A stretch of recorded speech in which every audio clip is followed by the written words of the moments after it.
Assalamualaikum warahmatullahi wabarakatuh. Perkenalkan, nama saya Linda Purwanti dari PGSD Penjas 5A, NIM 1801555, nomor absen 16. Saya akan menjawab pertanyaan yang telah diberikan, yaitu yang pertama, makna pendidikan jasmani.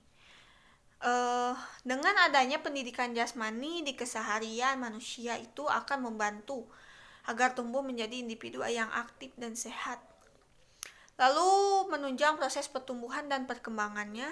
Lalu aktivitas fisik juga sangat berguna bagi kesehatan mental maupun suasana hati setiap individu. Mengapa saya menyebutkan suasana hati setiap individu? Karena menurut saya pendidikan jasmani itu bisa merubah bisa merubah suasana hati dari yang asalnya buruk menjadi baik. Yaitu dengan cara misalkan berolahraga, bercengkrama dengan orang-orang.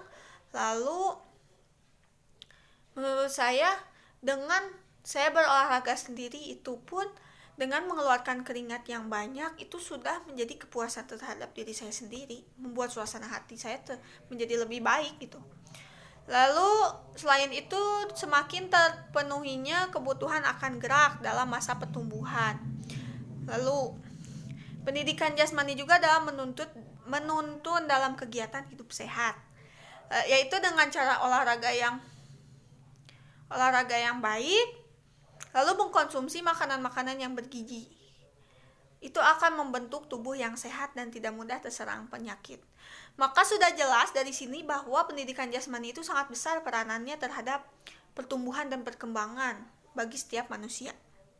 Lalu soal yang kedua adalah fungsi utama dalam pendidikan jasmani. Yang pertama, menurut saya fungsi pendidikan jasmani itu sebagai pembentuk tubuh. Mengapa saya menyebutkan sebagai pembentuk tubuh? Karena menurut saya pendidikan jasmani itu bisa membuat tubuh kita menjadi lebih baik. Otot-otot kita akan menjadi lebih baik gitu. Dan sekarang banyak orang yang melakukan olahraga itu untuk membuat otot-ototnya terlihat gitu. Ya tidak apa-apa, itu kan setiap orang beda-beda gitu. Menurut saya itu fungsinya pendidikan jasmani. Karena jika kita tahu ilmunya, kita tahu apa yang harus dilakukannya, maka itu pun akan berjalan dengan baik gitu. Lalu yang kedua adalah fungsi pendidikan jasmani sebagai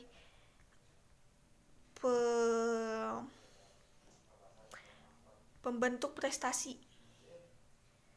Sudah banyak terbukti bahwa pendidikan jasmani merupakan jalan untuk mencari prestasi. Tidak asing lagi bagi kita ini pendidikan jasmani sebagai pembentuk prestasi. Karena banyak sekali orang-orang sekarang yang berprestasi di bidang olahraganya, di bidang pendidikan jasmani, di bidang olahraganya itu saling berlomba gitu. Karena sekarang untuk masuk SMP, SMA maupun kuliah maupun untuk bekerja pun banyak jalur-jalur yang membuka dari prestasi olahraganya atau prestasi pendidikan jasmaninya. Itu menjadi hal yang baik gitu. Karena tidak semua orang itu berprestasi di bidang akademiknya saja. Kadang ada orang yang berprestasi di bidang akademik, tetapi dia di bidang olahraganya tidak terlalu berprestasi gitu, tidak terlalu baik dalam olahraganya. Terus ada orang-orang yang dalam olahraganya dia sangat baik, tapi dalam akademiknya dia kurang gitu. Jadi ini menjadi hal yang bagus gitu. Lalu yang ketiga adalah pendidikan jasmani berfungsi untuk pembentukan sosial. Tidak bisa dipungkiri bahwa pendidikan jasmani itu beriringan dengan pembentukan sosial. Karena dalam pendidikan jasmani kita diajarkan untuk bekerja sama, solidaritas, saling menghargai, kerjasama tim, lalu membina mental, emosi.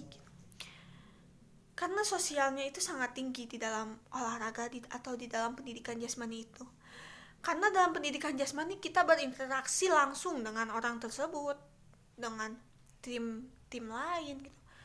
Maka orang yang sosialnya bagus itu akan terlihat gitu dalam pendidikan jasmani, karena dia akan dengan mudahnya bergaul dengan orang lain, bergabung dengan tim lain, dia akan sangat mudah gitu ya. Lalu yang ketiga yaitu pertanyaannya permasalahan terhadap pendidikan jasmani di Indonesia. Banyak sekali permasalahan, apalagi di bidang di dalam sekolah dasar gitu ya. Menurut saya kebutuhan jasmani itu selalu dinomorduakan dan tidak diutamakan gitu. Padahal banyak hal yang bisa diambil dalam pendidikan jasmani itu sendiri, yaitu dinomorduakan, karena setiap orang bahkan banyak yang berpikiran bahwa pendidikan jasmani itu gampang. Emang gampang, tapi kita harus tahu ilmunya dari mana. Gampang, tapi nggak segampang yang dipikirkan pula. Lalu di dalam permasalahan di sekolah yaitu sempitnya lahan sekolah atau sarana prasarana yang kurang mendukung gitu dalam pendidikan olahraga itu sendiri. Mungkin tidak perlu disebutkan karena banyak sekali permasalahan itu. Lalu guru yang mengajar olahraga bukan dari lulusan pendidikan olahraga. Karena itu tadi pemikiran bahwa olahraga itu gampang, mudah, jadi berpikiran bahwa ya guru olahraga yang mengajar olahraga bisa diajarkan oleh siapa saja. Yang penting mereka bergerak, berolahraga.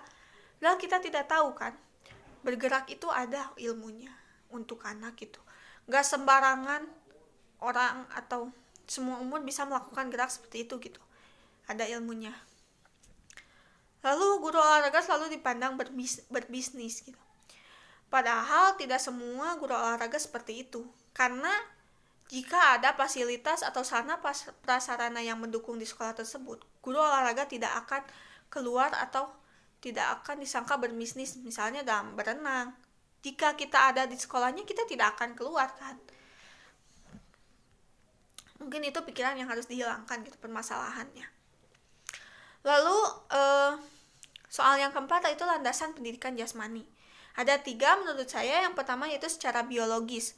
Manusia adalah makhluk yang aktif. Karenanya dalam hal kesehatan tubuhnya, dasar biologisnya menuntut dan mengakui pentingnya aktivitas fisik yang keras dalam hidupnya. Jika tidak, kesehatan, produktivitas, dan efektivitas hidupnya akan menurun. Ya, ini bagus karena secara biologis manusia itu harus bergerak. Lalu yang kedua secara psikologis. Program pendidikan jasmani yang baik tentu harus dilandasi oleh pemahaman guru terhadap karakteristik psikologis anak, dengan lebih difokuskan kepada motivasi berolahraga, perkembangan kepribadian anak, dan yang terakhir yaitu motif berprestasi. Lalu yang ketiganya secara sosiologis, seorang guru penjas sesungguhnya adalah seorang sosiologis yang perlu mengetahui prinsip-prinsip umum sosiologi agar mampu memanfaatkan proses pembelajarannya untuk menanamkan nilai-nilai yang dapat dikembangkan melalui penjas.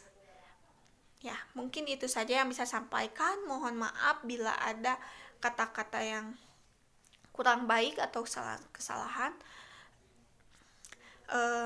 Terima kasih. Wassalamualaikum warahmatullahi wabarakatuh.